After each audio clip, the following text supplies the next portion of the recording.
كأنه اكو عندنا نوعين من الاستكبار. اكو عندنا استكبار بحق، شوي التفت لي والله لهالنقطة.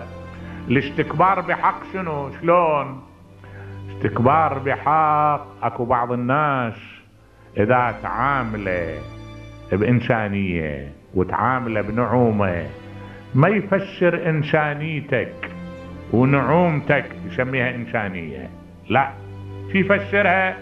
يفسرها ضعف. وشي يفسرها هذا مخلوق لأن يصير عابد، لازم أحط رجلي على كتفه. هذا هيك شو واحد التكبر عليه عبادة.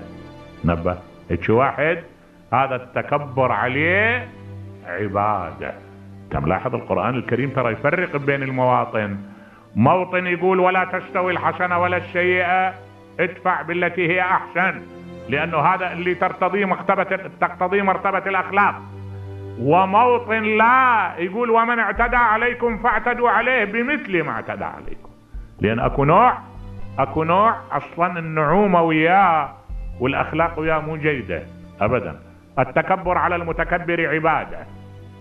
هذا متعجرف متكبر مو إنسان، مهما تسوي له مهما تعمل له من الجميل يطلع لك فد نموذج وسخ. هذا في الواقع هذا النوع، هذا التكبر على عبادة.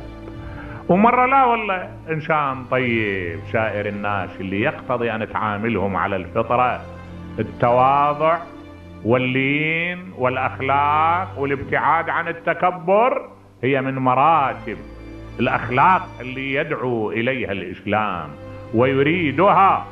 أما لا والله المتكبر لا، تكبر عليه عبادة.